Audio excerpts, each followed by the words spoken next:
אנחנו היום באירוע שנקרא מנטורית לדקה.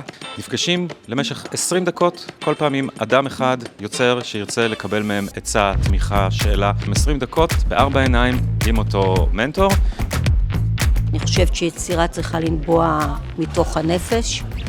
אני חושבת שבדרך כלל זאת היצירה הטובה ביותר, המדויקת ביותר. כיוון שאנחנו חיים בתוך סביבתנו, אז בדרך כלל דברים שמבעבעים בנפש שלנו, הם גם מעניינים את הזולת. כשבוער בי משהו לומר, אז אני מנסה לומר אותו, ואני חושב שזה הדבר הבסיסי שאיתו אני הולך, ולצלול אל תוך מסע שהוא שואל מה אסור לעשות, ואז אנחנו מבקשים לעשות אותו.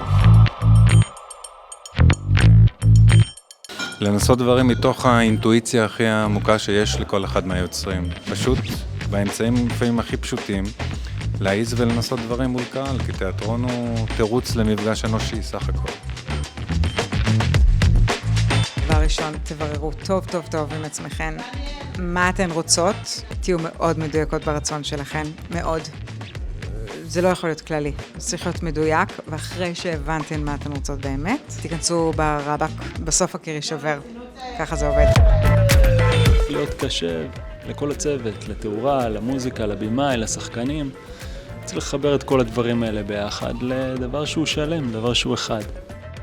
אבל אצלי זה בדרך כלל סביב צורה, סביב אור, סביב אסתטיקה. אני חושב לשבת על התחת ולעשות, ולעשות עוד ועוד. פשוט לעשות.